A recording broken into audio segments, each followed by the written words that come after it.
It's time to thwip. What's up, guys? I'm AJ, and welcome back to the thwip side. So where I live, we're getting our first snow of the year today, so it put me finally into the spirit of the holiday. So I figured I'd spruce it up, making a fun little backdrop scene. I will say I'm going to change the backdrop, looking to change that because I'm not sure how I like it being all uniform with the bottom. But anyway, just in the holiday spirit, like I said. Hope you think it's as fun as I do. The topic of today's video, let's see what Santa's little helpers here have under the tree. And if you click the thumbnail, you already know. We're gonna take a look at the McFarlane Toys DC Superpowers Batman figure. I also want to say I do apologize for the glare. Another drawback of my makeshift display high-end tablecloth, as you will. It's reflecting a lot of light, so just want to apologize for that. And moving little gnomes off to the side, check out the packaging, and it is very retro, just like the old school DC Superpowers packaging. I do like how they updated the graphic to be Hush Batman, and that's the aesthetic they're going for with the retro vibe here. Down here it says McFarlane Toys.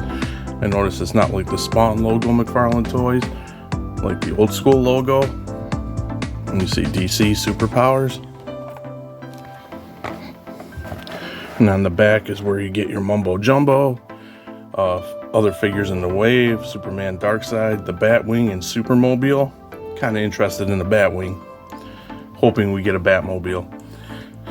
And then we get a little bio, of Batman, which I thought was kind of funny because if you read it, as a child, Bruce Wayne watched his parents, as a child, Bruce Wayne watched as his parents were brutally killed in Gotham City's crime alley. I just find that funny because I don't remember that being on the packaging when I was a kid with the originals. Okay, so that's about it. Really nice retro vibe going on for the packaging. Let's pop him open and take a closer look at the figure himself. I'm also going to, after we take a look at Batman, I'm going to talk about some other retro style offerings from other companies and compare like different things. So here we go. Taking a look at Batman. He does give off that retro vibe, and I love the costume. Like, just basic. It's the Hush aesthetic, of course, but some nice sculpt work. Take a closer look at the head, and unfortunately I can't tell if that's sculpt. I want to say, but my eyes suck. Yes, that's blue. Is that his mouth? I thought I could see blue paint, like where it's not supposed to be like paint rub, but I can't tell. Yeah, maybe right there. Well, that's unfortunate, but no. I really can't tell. If someone with better eyes are checking this video out, let me know. Because over here there's a mark, it's sculpt. I think it might be some paint rub off, but that's unfortunate. But another full disclosure is I was thinking about picking another one of him up anyway. But for this video, if that is a mark, that's a shame. But overall, he looks really cool. I love the cape. It's nice and shiny. It gives off that Batman 66 vibe for the show. He always had the shiny cape. What I will say that I do not like is this hole. And that is because in the packaging, the cape isn't attached. And it's just behind Batman through on the other side of the plastic trays in.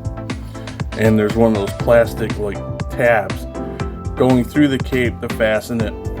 And when you cut it, I didn't do that. It's not like I yanked it, I cut it. You get this hole. So I don't know what they were thinking about storing it that way, but that is a big shame in my book, and that sucks. I will say that. But overall, his articulation, of course, he's basic, retro style, head swivels, arms move, his legs kick, and then he's got single jointed knee. So yeah, very retro style in that respect.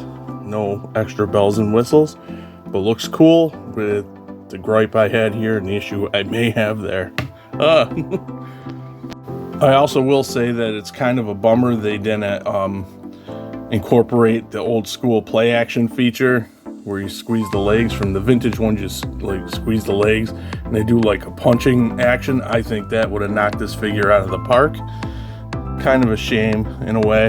So bottom line for me is that I am feeling definitely the nostalgic vibe from this McFarlane DC, not multiverse, DC Direct, DC Superpowers Batman figure. Even without the play feature of the punching action, he still gives off that vibe to me. Nitpicks aside, like again, yes, I would have loved that feature, and the big bummer, they got to do something about cape storage, because you shouldn't do that and leave holes in everybody's figures. But this gets into, as I mentioned, some comparisons. For what you get for the price point and the nostalgic vibe he does give off, I think this Batman is a solid deal. He's $10. You get a decent sculpt, 5 inches tall. Compared to other companies' offerings, I've been hating on Hasbro lately, so I'll start with them. So their Star Wars Retro line, 3.75 inch, 5 POA, similar, supposed to be given a similar vibe, of course. I think $12 to $13 is what I've seen them go for. Their 3.75 inch Marvel offerings, even worse. Looking around, shopping around, I've seen them as high as $13.99, but the most atrocious thing is, once again, even in that line, can't escape the Spider-Man tax. Spider-Man, $15.99 for a 3.75 5 POA action figure. Ridiculous. Weirdly and oddly enough, it didn't seem like they had the same Boba Fett tax like they usually do. The prices I saw were exactly, for Star Wars, the prices were the same for that figure in the retro line, as far as I saw, correct me if I'm wrong, as the regular offering. So that's good, they didn't tax the hell out of the people that like those. But the biggest culprit, I hate to say it because I do like the company, is Super 7. They have a ton of retro figure offerings from all different lines, and a couple of them I've actually thought about picking up. I saw some at Target one time. I think they were some of the Turtles, and I saw the price, $17.99. I'm like, for that? No way. 3.75 inch, 5 POA, $17.99. And now looking, I see them going for like some $20 online. So ridiculous. So taking all those companies' offerings together, the DC Superpowers line is a great deal. Yes, they have to improve on the capes. I'm not going to stop saying that. That should not happen. And even though it does bum me out, they could have went a little bit farther and gave us the action feature, but still not a deal breaker. Compared to the other companies, the size, the sculpt, the nice paint, this is a great deal. As you guys know, I've been in the nostalgic vibe, so now it's going to stink, but I think I'm hooked on this line. If they come out with the Batmobile, I'm definitely going to get that. I'm going to skip the Superman plain thing with the fist that punch. I had that when I was a kid. And I think I'll even skip the Batwing just for space issues, but Batmobile, definitely. And I think I'm going to start picking these guys up. They are Walmart exclusive, but you can't go wrong for $10. And it'll fill that nostalgic vibe, as I keep saying. I don't know how many times I can say that word, but also the dangerous thing is now it kind of makes me want to go and track down at least the DC Superpowers vintage Batman, and those go for a lot of money online. I've already started my search, but if I could find one in decent condition for a decent deal, I think I would pull the trigger. So that being said, here is my look, although a bit late, because these guys have been out for a while, of the McFarlane Toys, DC Direct, DC Superpowers Batman figure. And thanks for watching. I hope everybody's having a merry Thwipmas season, and I will catch you guys on the Thwip side. Later.